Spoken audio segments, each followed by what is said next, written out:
Welcome everyone to this new session of our webinar series on qualitative methodology, co-sponsored by the International Institute for Qualitative Methodology at the University of Alberta and ATLAS.ti. I am Ricardo Contreras with ATLAS.ti, co-organizer of this series of webinars. Today we have Dr. Jude Spiers from the Faculty of Nursing, University of Alberta, who will be presenting verification strategies. Um, Let me first of all give you an introduction to how this session will work. Dr. Spiers will be presenting for about 40 minutes. While she is presenting, please write down your questions using the questions pane in the control panel. If you look at your GoToWebinar control panel, you will see there a section that says questions. Open that up and you can practice now saying hello or something like that, and I will be able to read what you write. So use that to ask questions for her, and at the end of her presentation, I am going to read those questions and I will offer the microphone to some of you, and Dr. Spiers will proceed to answer those questions. Your microphones will remain muted in order to avoid background noise and echo. We are also recording the session, so you will have access to this later on. So now I would like to ask my colleague Yvette McWatt from IIQM to introduce Dr. Spiers. Thank you very much, Ricardo. Dr. Jude Spiers is an associate professor in the Faculty of Nursing at the University of Alberta. Her professional and research education spans degrees in New Zealand, Alberta, and California. Her career has included varied experience as a nurse, nurse educator, and researcher. Her primary research interests include exploring the experiences of those living with chronic and hidden illness and how this experience influences the nature of health professionals' patient interaction communication. She is very interested in video as a research tool and has used it to explore home care, nurse-client interaction, teenagers and their parents' experiences of living with diabetes, and the nature of the interactions in the healthcare setting.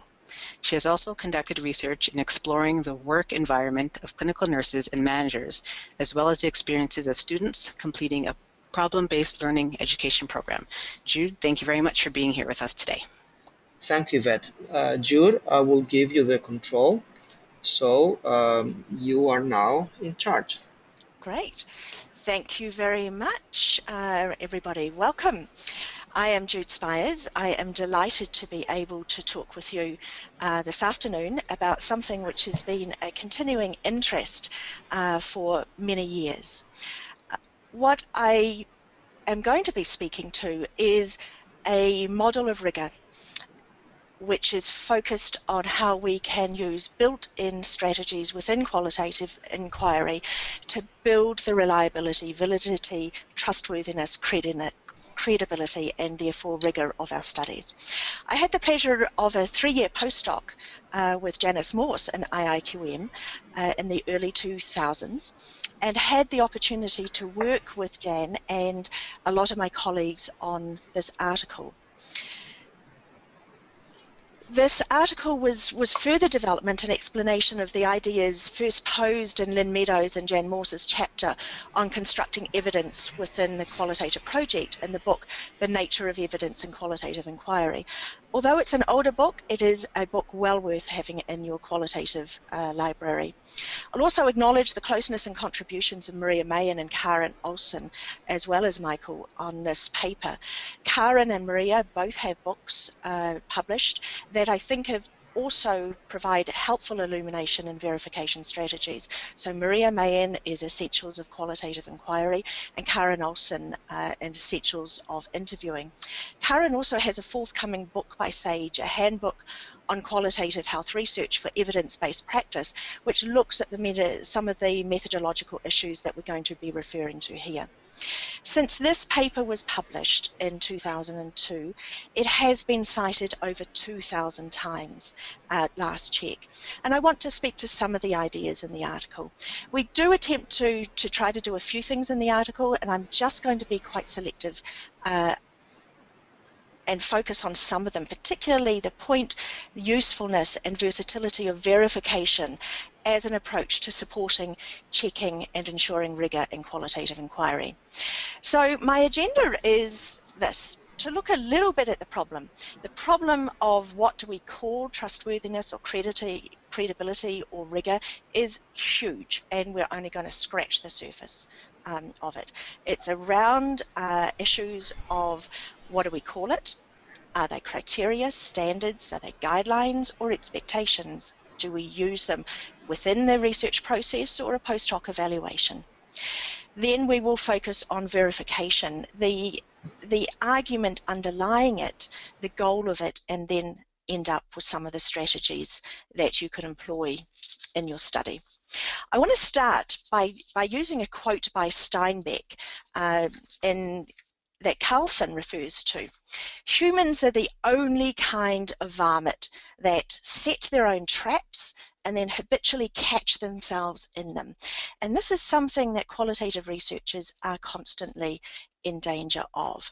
Carlson writes a lovely article about how we can, through unintentional omissions, things that we don't anticipate happening, or commissions in qualitative research procedures, such as cutting off the limb of the tree that you happen to be sitting on, can result in creating our own problems in research, just as this guy is about to discover. Trying to land on a motorbike without wheels is going to be challenging. In qualitative research, it's about making sure we're constantly checking and rechecking our research processes and activities to make sure that we are building incrementally trustworthiness, credibility, and rigour. So verification is about incrementally building evidence within a project, the systematic layering of evidence as the analysis progresses and the data pieces and categories begin to fit together horizontally and vertically, so that you're increasingly more certain that the trustworthiness, the validity, the rigour of your conclusions. But sometimes, as we all know, qualitative research occurs in the real world with real people, and real things happen without warning. We don't have the benefit of hindsight. So sometimes you have to make a decision on the spot, and you have to continue and cope with the consequences. There is a risk, Carlson argues, that by the end of the study, we can find that the credibility of research has been fundamentally compromised. So it's true that qualitative research is a craft, and that we tend to learn quickly. We can avoid making the same mistake twice. So the trick is how to find ways that we can keep in the forefront of our mind that are integral to our processes, not something that is a separate category as we're working through qualitative research, to harness the very essential principles of qualitative inquiry, how we can use those principles to point to checkpoints, questions or issues that we can attend to continually check that we've got it right, and that allow us to self-correct our research processes and activities within the inquiry as it evolves, so that we do end up with a rigorous product. So what is this beast, this thing we call rigour? How do we define it, or even articulate what a good, valid, trustworthy quality study is? Gary Rolfe, being one of the more recent authors, argues that it is simply not possible to even have consensus on quality criteria. The idea of consensus, or the lack of consensus, is certainly not new, but historically the argument about consensus around rigour has been located in paradigms and methodology. And Rolfe argues that because there's a lack of a unified body of theory, methodology, or method that can be collectively described as qualitative research, this is part of the growing thought movement that deconstructs the very idea of paradigms. It means that we simply cannot come to consensus. If you're interested in the idea of paradigms and the fact that there might not be such things as paradigms, you might like to watch Martin Hammersley's webinar from March 2014. So going back to the question, if we don't have paradigms, how can we identify rigour? Is it quality? Or to put it at its most basically, what is good stuff when we're looking and conducting qualitative research? How do we categorize efforts to accomplish it? How do we describe it? How do we codify techniques for both ensuring and recognizing good stuff studies? This debate has raged for 35 years and there is no consensus. We cannot decide on terms, let alone meanings. We can't decide on who ought to be responsible for ensuring or judging it, given that the various audiences for qualitative research have different agendas.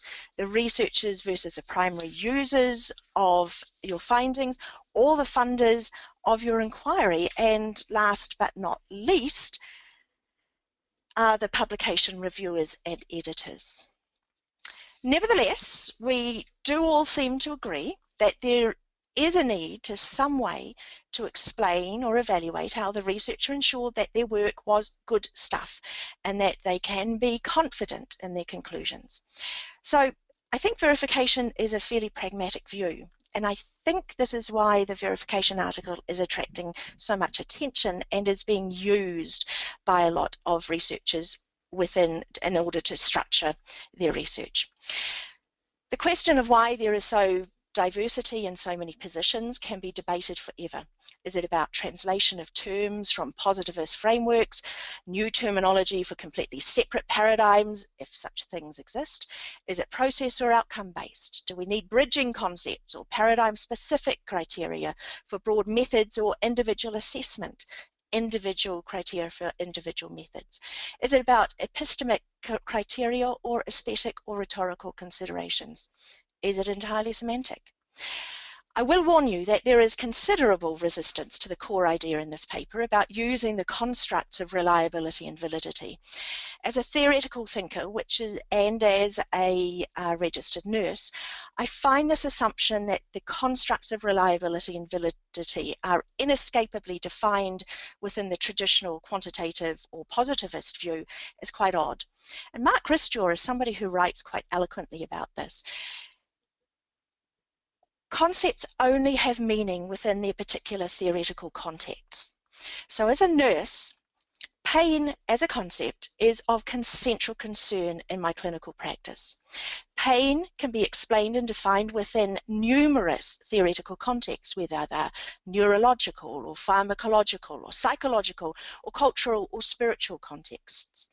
It would be remiss of me to attend to only one theoretical context to understand and address pain in only one way. That's why we have problems when we try to give a pill for pain and when we ignore the other kinds of pain, the other dimensions of pain that exist. So concepts are complex, they change over the time, yet the response to the verification article is that we can understand validity within the epistemological framework of qualitative inquiry because they are overarching constructs has largely been ignored by people responding to this article. So it's beyond the scope of this talk to even scratch at the surface of this body of literature. I've provided some select references at the end of this PowerPoint for some of the articles that I find particularly provocative and thoughtful. Happy reading there. This was Pamela Brink's comment. This was Pamela Brink's comment in the early 1990s. In the literature on reliability and validity, I find the terminology execrable. We have so many terms to cover the same concept. Nobody is talking to anybody. I think that's wrong. I think everybody talks at everybody else. Anybody who does anything at all on reliability makes up a new term to cover what has previously been discussed in another field. For those of you interested in triangulation in qualitative research, you might be interested in the work on crystallization, which is a new understanding or a translation or interpretation by Laurel Richardson, also in the reference list. And it continues to create problems with this, the confusion. Harry Wilcott says, whatever validity is, I apparently have or get or satisfy or demonstrate or establish it. And this is what we address in the verification paper. Essentially, our argument is that reliability and validity, and therefore rigor, are not terms inescapably locked within the quantitative method paradigm, but constructs that can be appropriately used, because validity is about investigating, checking, questioning, and theorizing, which are all integral dimensions of qualitative inquiry, and things that are deliberately and thoughtfully employed during the course of the evolving research. In other words, rigor does not represent methodological rigidity, but quality and qualitative research craftsmanship.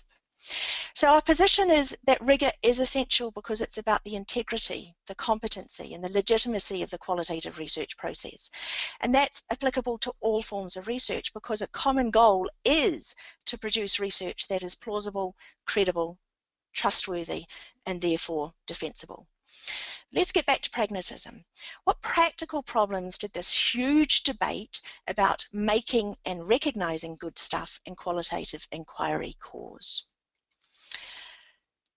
There have been some worrying trends that we identify in this article. There's been a shift from constructive, i.e. the things that you do during the process of your research, to a post hoc evaluation, standards or criteria. Standards employed afterwards to judge the completed work, and that can range from minimally acceptable or unobtainable gold standards, neither of which are useful for helping the researcher recognize issues and respond accordingly to ensure quality throughout their research. Standards, goals, and criteria are regarded synonymously. Is trustworthiness a criterion to use the quality of research design and process, or a goal of the research? It can be different depending on the various authors.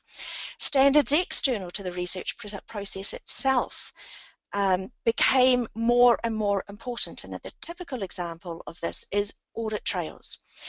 Audit trails meaning a decision documentation trail. That a decision is documented does little to identify the quality of the decision, or the rationale behind the decision, or the responsiveness or sensitivity of the investigator to that data or situation. So really and truly, an audit trail is of little use for either identifying or justifying actual or potential shortcomings that have impaired rigor. So audit trails cannot guide the research process, nor can they ensure an excellent product. They just document the course of development of the completed analysis. And I think it's pretty standard to see in qualitative articles, we kept an audit trail. So focusing on the tangible outcomes of the research, which can be cited at the end of a study, rather than demonstrating how the strategies were used to shape and direct the research during its development and process, are two different things. Strategies of trustworthiness might be useful to evaluate rigor, and standards useful for evaluating relevance and utility, but they do not in themselves ensure that the research will be credible, relevant, or useful.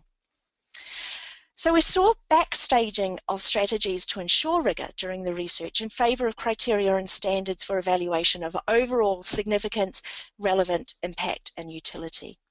So there's less focus on the inbuilt strategies that can act as a self-correcting mechanism.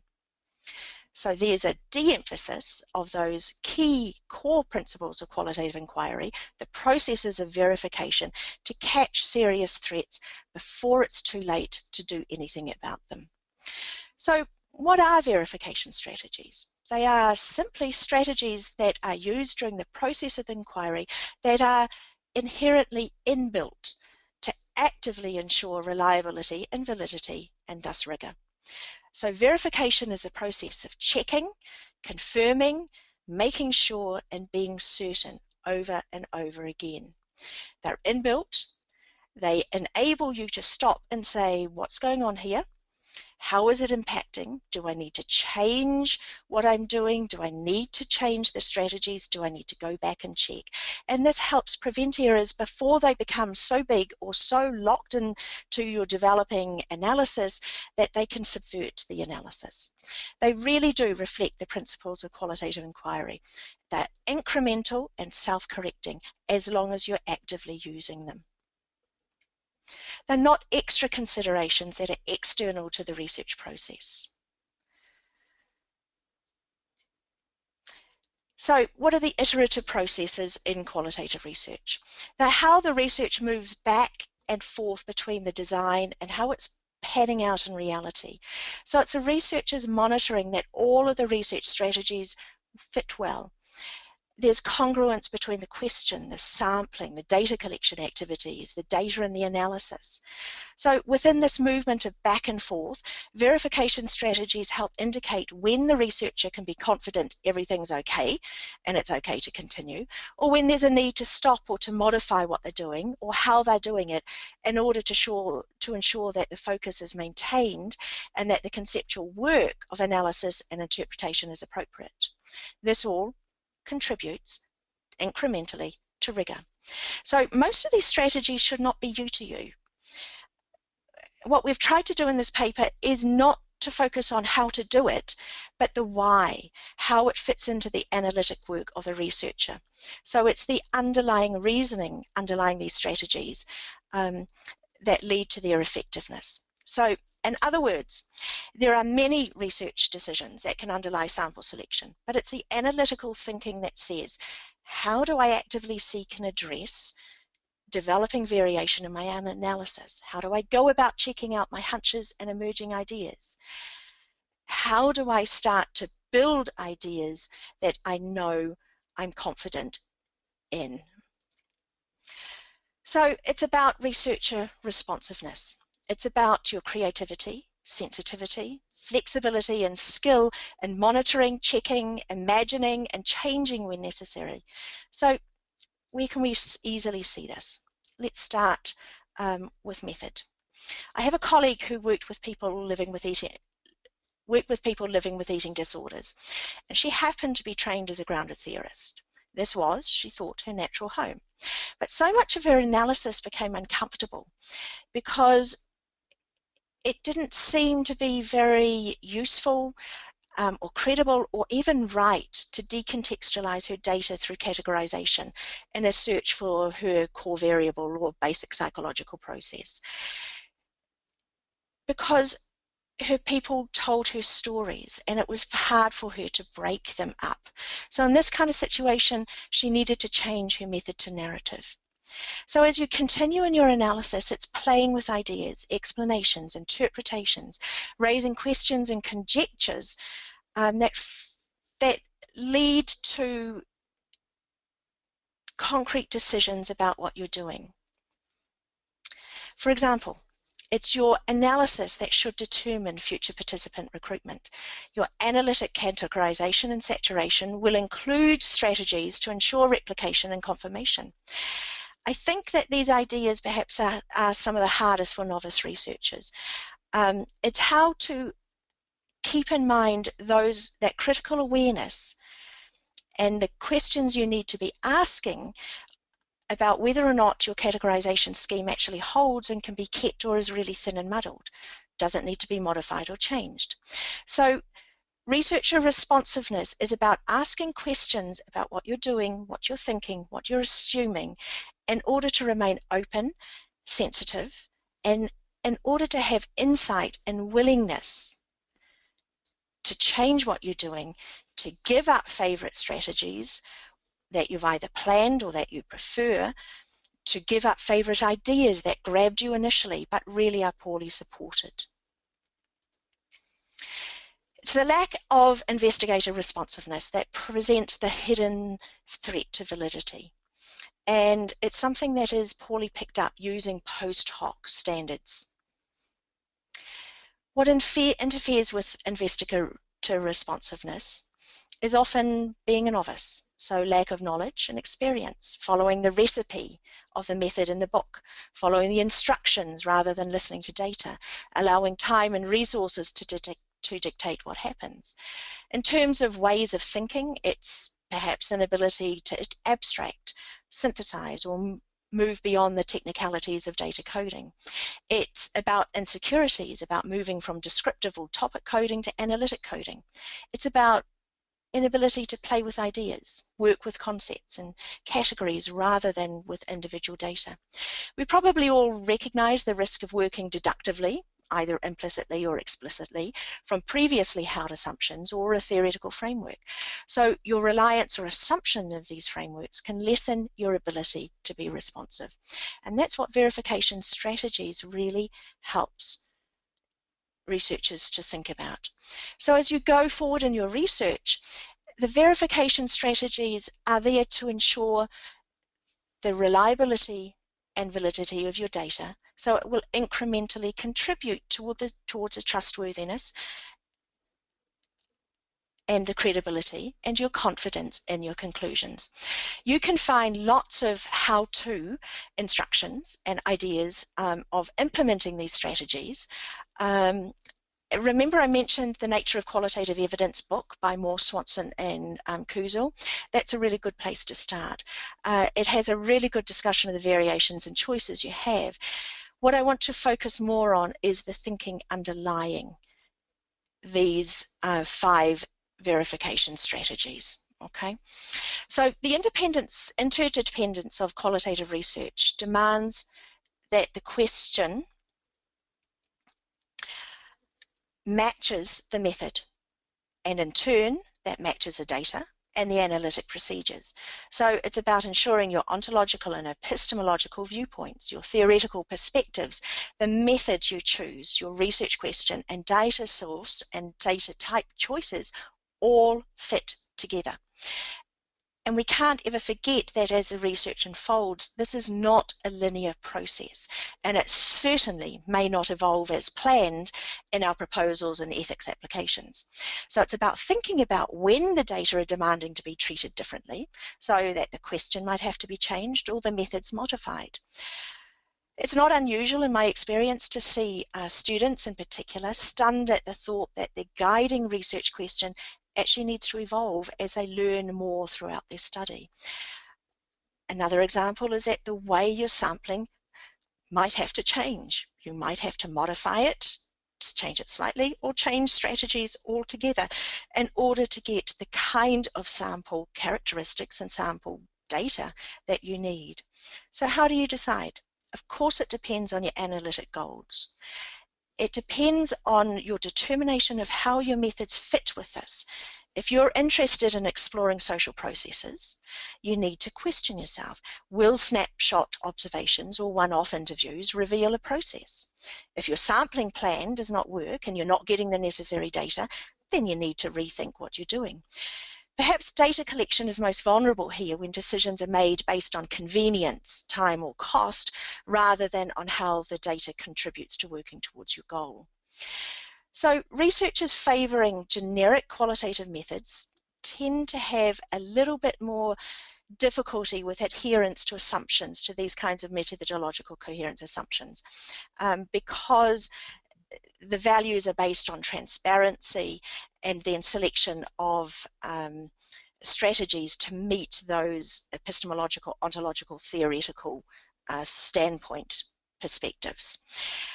But I think that it is something that we can think about in all kinds of qualitative research. It is something that can be flexibly used, and there is no one orthodox rule. So whatever the values, whatever the assumptions are within the method you choose, then that will make more or less prominent particular verification strategies. Sampling sufficiency is the second verification strategy, and this includes 2 aspects: sampling appropriateness and sampling adequacy. So sampling must be appropriate. So you need those who best represent or have knowledge of the research topic.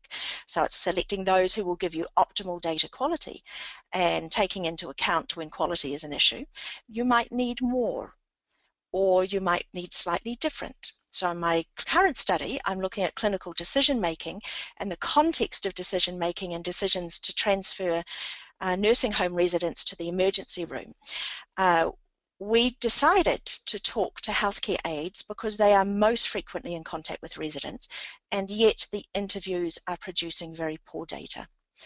There are a number of reasons, including the notion of their role restrictions, their perceptions of hierarchy and how much they're allowed to tell and can tell, and their need to present a positive image of their facility. So while it's very interesting to talk about why they're not saying some things and what they're not saying, but that's not the focus. So we needed to change the sampling plan to look at other sources of information that would be of more use to us. I want to put a plug in here for shadow data, and I think this is a really good way to address lack of descriptive information. Jan has got a couple of really good articles on shadow data. So that's when participants speak for other people. So it's very useful when it's not possible to interview the most obvious person, or when you can see in the interview text that people are giving information about others who are like them or who are not like them. So it's secondhand data and you want to treat it accordingly, but it's something that we can use as an additional way to make sure that we get the adequate data that we need. So that's sample appropriateness. We can talk about sampling adequacy.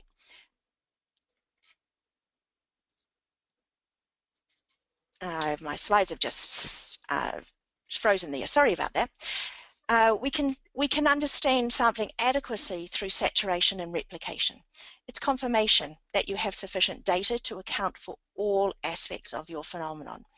This doesn't mean that you've exhausted the participants and that you've drained every drop of information you can out of them, but it's just that you've continued data collection and analysis until you have adequate data from different participants, various contexts, and various circumstances and situations that are similar and fit within the same category. You can use strategies such as maximal variation or homogeneous sampling or snowballing. They all have their own rationale and purpose, with the aim of making sure that you have an adequate data set. Seeking negative cases is an additional strategy. It's an active search for those cases that disconfirm expectations and explanations about your phenomenon. It helps you think, what aspects of my phenomenon might not I be seeing? How does a negative case point to areas that are not as obvious but need to be explored more?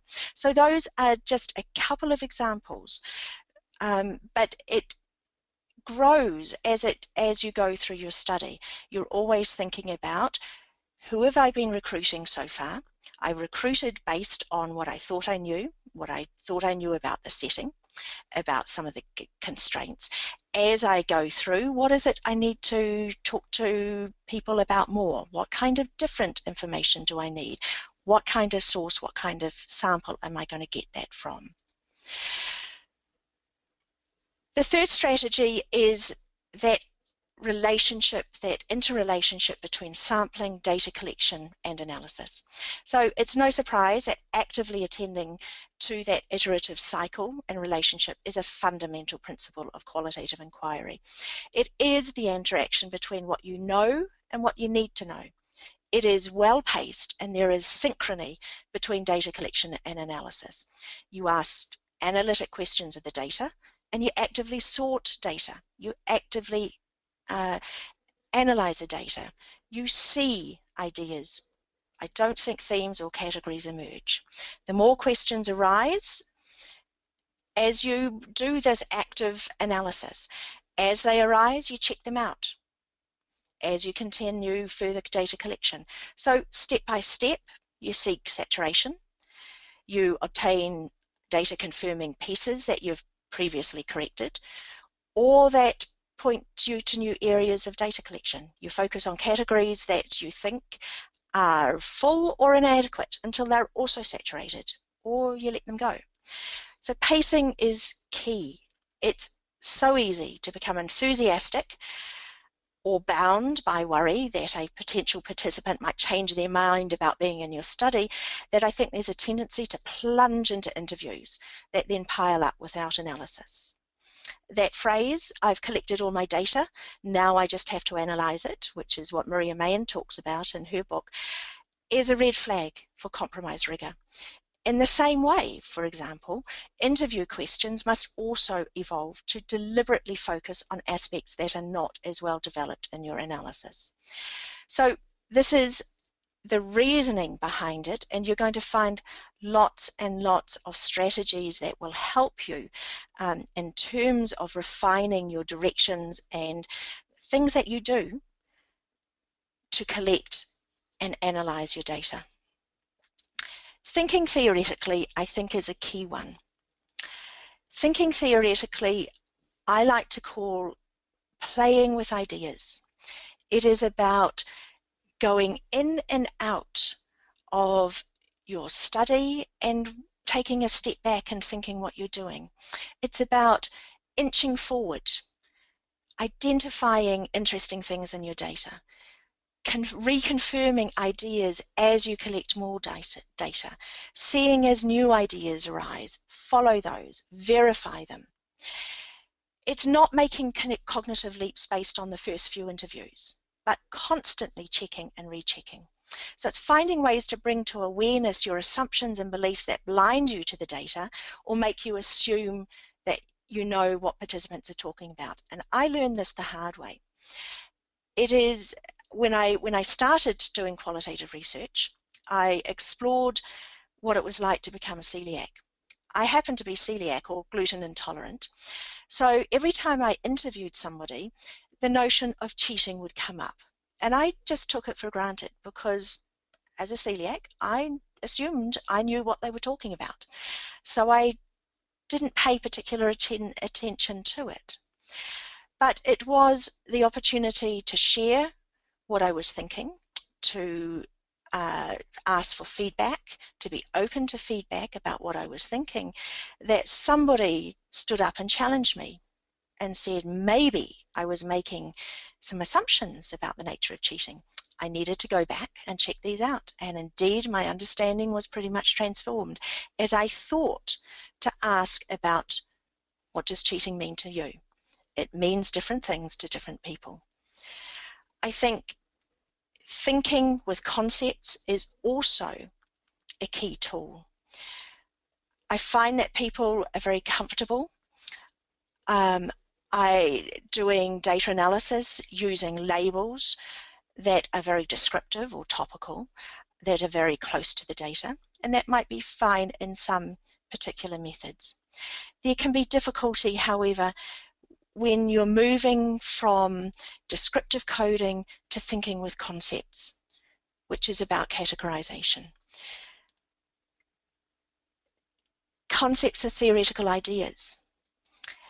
So it is about understanding the parameters of that, letting go of the detail of the individual data, thinking at the categorical level. It is about thinking about the literature and how your emerging findings are reflecting or not reflecting, similar or different to the literature. So it's moving back and forward. It is thinking theoretically. It is active thinking, and I think it is very much about being open to sharing the thinking going in your head. And I think Pianto and Gyande, who have written a book called Writing Your Qualitative Dissertation, talk about this really well. They talk about the nature of iterative discourses and how we can create something in our own mind. We can create a discourse and an explanation about something, but it is having the ability to share that and to invite feedback, to be able to cope with feedback that is critical, and that can be a difficult thing to do. So thinking theoretically, sharing your ideas is key throughout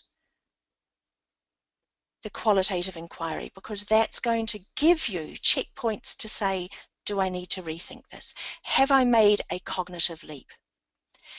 Is there something, an idea from the literature that ought to be informing what I'm seeing, what I'm thinking, how I am theorizing? Theory development is part of that micro perspective, macro conceptual theoretical understandings.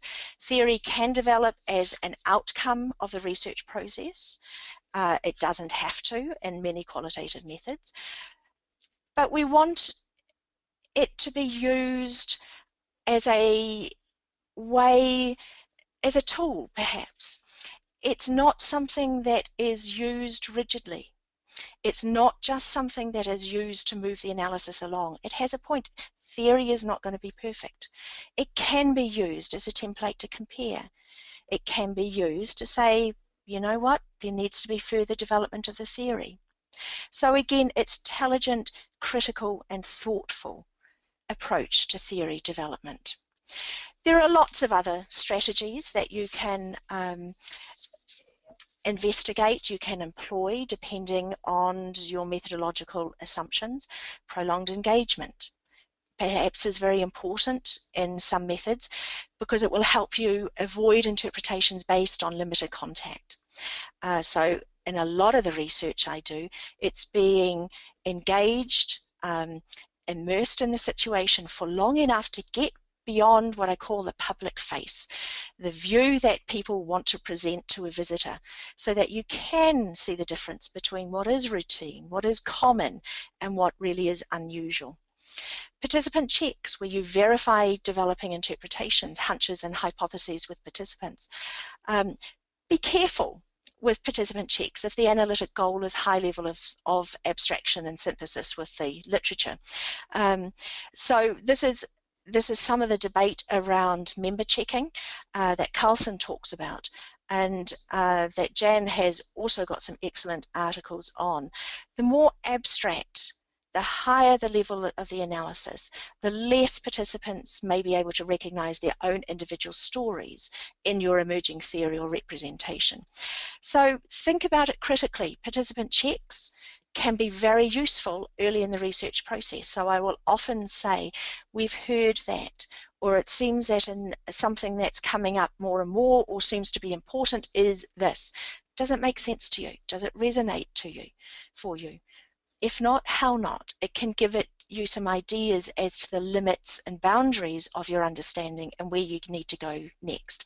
Of course, there are some methods, community-based or participatory action, would require participants to be co-researchers so that there is collaborative analysis and decision-making. So participant checks entirely throughout are absolutely appropriate. I am just about running out of time. So to sum up, all of these verification strategies are designed to incrementally and interactively contribute to building reliability and validity, thus ensuring trustworthiness, credibility, and rigor. Since this paper was published, there's been little slowdown in the number of new models or perspectives and terms created and debated for these very terms around rigor. So reliability and validity and rigor, we think, are overarching constructs that can be placed within the various epistemologies of qualitative inquiry and are appropriate to the aims of qualitative researchers. So when we talk about verification, we're talking about the researcher's active stance towards investigating, checking, questioning, and theorizing. And these are all inherently inbuilt components of qualitative inquiry. The verification strategies that you will use are specific to each methodological approach. Please don't become distracted with the politics of the terminology, but think about those essential principles of qualitative inquiry and how the strategies that are inherently part of this can contribute to your processes of checking, rechecking, and confirming until you become sure, certain that you've got it right and that you have a credible, reliable, and valid account of your research that is plausible, legitimate, and defendable. So I've provided some reference that will be posted in the PowerPoint, but I would be very happy to open it up and invite discussion. Thank you very much, Jude. I have a number of questions here. People are asking questions. I'm going to first of all give or offer the microphone. Let me see here to Mary D. Mary D has a number of questions about references. So let me ask her to ask the question. Mary D, your microphone is open now. Hello, thank you. Hi. You mentioned a number of very interesting articles. So, can you review who was the author about the shallow data article? Shadow data Yes. is Jan Morse. Okay. I will either have it here using shadow data, Qualitative Health Research, 2001. If I am correct, Maria Mayan also talks about it in her book, Essentials of Qualitative Inquiry. Thank you.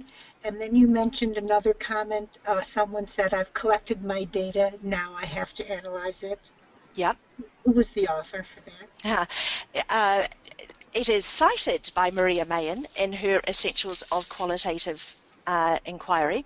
However, I think it is something that any qualitative researcher, any graduate student supervisor will hear at one point or another, and that we don't want to hear. So it's a very common complaint and red flag that says there's something weird going on here. Great, thank you But very you will find that in Maria Mayan's book, Essentials of Qualitative Inquiry. Excellent, I see it. Thank you. Okay, thank you very much, Mary D. I'm going to mute your microphone. And let me see here. Vicky is asking about the Martin Hammersley 2014 webinar. At the end of this presentation, Vicky, I'm going to show you the website where you can find the recordings of all of the webinars that are part of this series, but they are on the website of IIQM. Let me go now to the uh, other questions. Let me see. I'm gonna try to give the microphone to Anne-Marie. Okay, Anne-Marie, just a second, please. Anne-Marie, your microphone is now open. Go ahead. I have a question regarding sample size. I've heard that, heard from several people that in qualitative research, that there are some journals requesting a sample size of at least 30. Can you comment on that? I would be very interested to know what those journals are, because I certainly haven't come across any of them. And I think it's about thinking critically about their understanding of qualitative and acceptance of qualitative inquiry. Sample size needs to be determined by the breadth, the depth, the size of the research question you're asking, about the attributes of your participants, the quality of the data you have. It seems to be an arbitrary number. You wouldn't want to see a phenomenology with 30 people. You would wonder how they're really getting that depth of analysis. In the same way, you wouldn't want to see a sample size of 30, particularly in a narrative project. So where 30 comes from, no idea. Whether they're using a generic guesstimation, a combination of ethnographic or grounded theory, rules of thumbs, I have no idea. I would really question whether it is a useful resource or source for you in publishing your work, if those are the arbitrary kinds of rules being laid down by journal editors. Thank you very much, Jude. Now I'm going to give the microphone to Anne Collins. I'm going to unmute you now. Go ahead, Anne.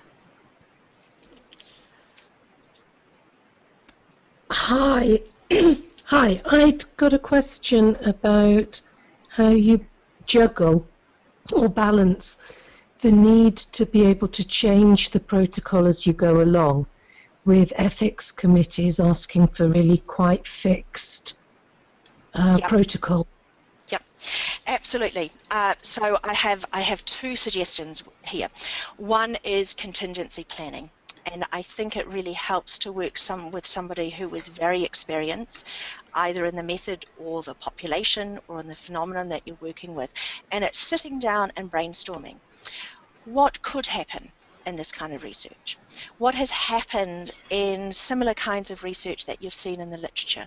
What kind of contingency plans do we need to make, that we need to build into our ethics applications to begin with? So there are some very basic strategies that you can use that, for example, when you finish doing an interview, you're always going to say, is it okay if, when I am reading and listening to your interview and I realize that I haven't understood something, or I cut you off, or I didn't ask enough questions and explore it further, is it all right if I contact you to just check it out or ask you some more questions and explore it further? So those kinds of standard things can be built into your ethics applications. So that's one. Having said that, things happen during the course of the research. And I think it is about being able to say, okay, this has happened. What kind of impact is it having?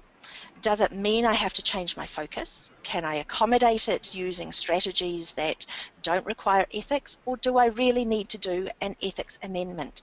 So in my experience, ethics amendments are not too onerous. It is about a letter. Sometimes you have to do more consent forms or vary your consent forms, but it is about saying we've struck this.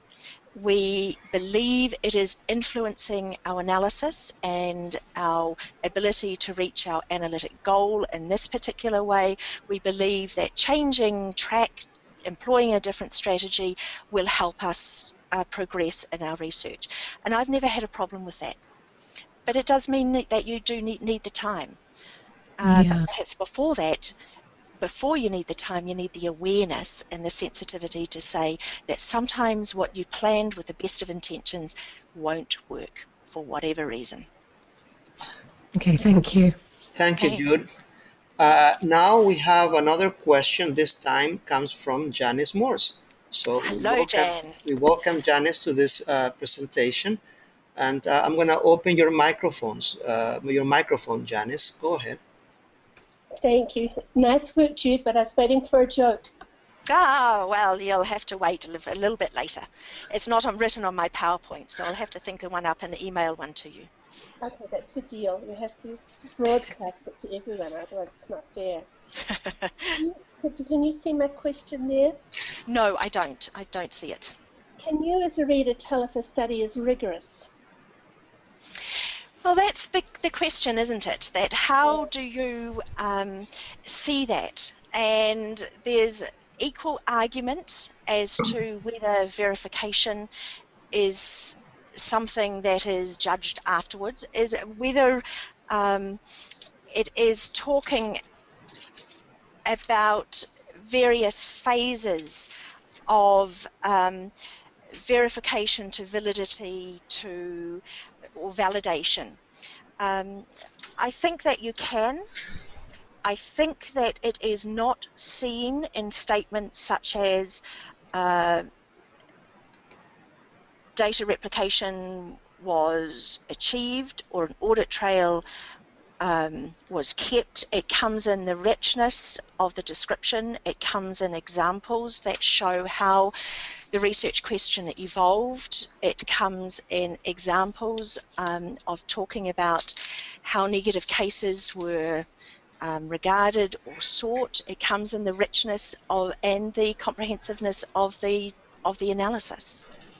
Right, so the author could write a backstage paper on these things that could be put on the digital file of a journal for people who want to see that information. Do you think absolutely? That's yeah, absolutely. And Jan, as you well know, is editor of QHR. That is the movement that journals are going in. There are calls for researchers to publish their research diary as part of their publication. That comes from Gary Rolfe. And the digitalization of journals is going to enable that to a much greater extent than is ever possible in print journals. We'll be asking two things. We'll be asking authors to write twice as much as our quantitative colleagues. That has ever been the case, I do believe, Jan. And our reviewers to be reading twice as much. Yep. It's not a fair thing. No.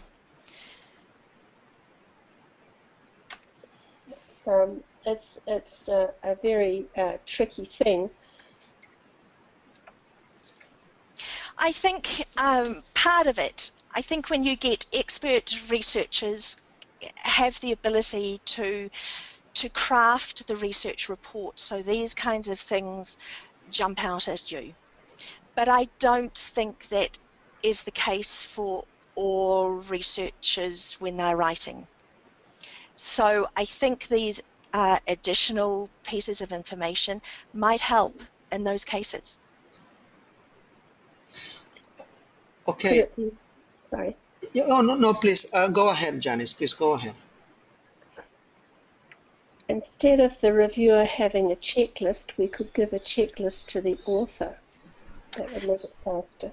And that is one way that some journals do use. So International Journal of Nursing Scholarship will use that. But then again, I think checklists can be subverted. Mm-hmm. They can be used as something that you simply tick off or something that can be meaningful. So we still have a problem.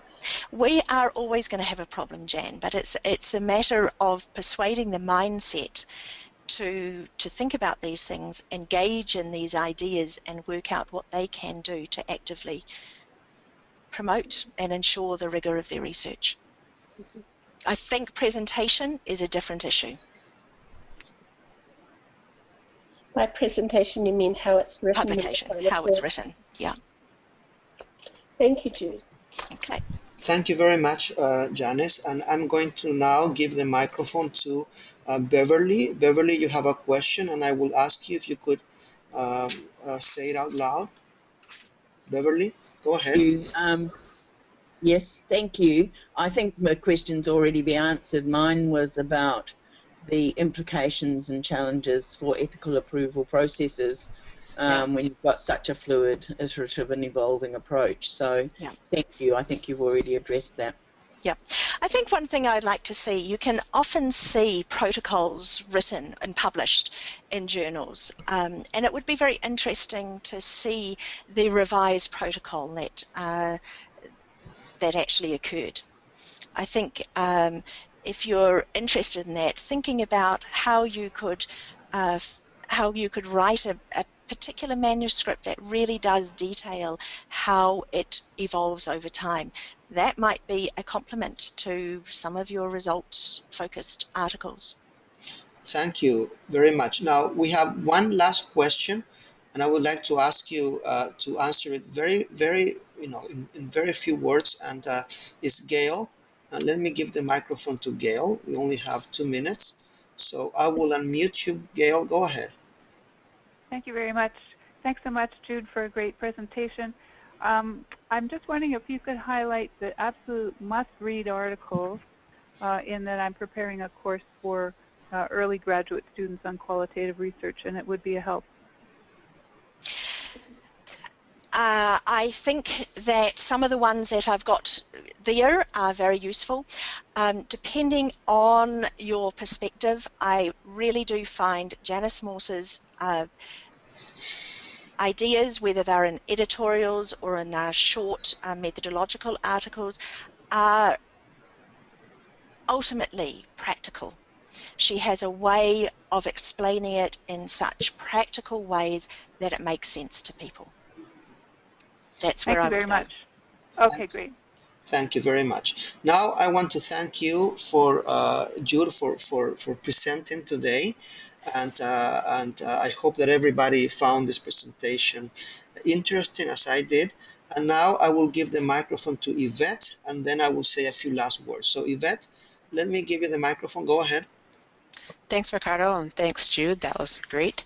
I just want to remind everyone that the abstract submission for the Qualitative Health Research Conference goes until tomorrow at 11:59 p.m. Mountain Daylight Time. So you do still have time if you wanted to submit your abstract, and the early bird registration will open next week. Thank you very much, Yvette. Now, everybody, here I'm showing you the website of this webinar program.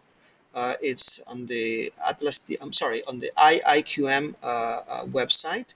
And if you go here and then you click webinar schedule 2015, 14, and 13, here you will see the recordings of past presentations. Well, this is what is going on, what is coming up. The next one will be July the 16th, Alex Clark. Critical realism and realist evaluation, an overview for everyone.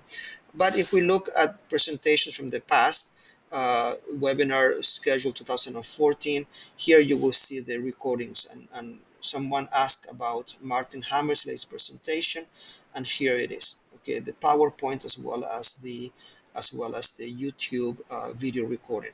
And here you can access all of our very interesting presentations so far.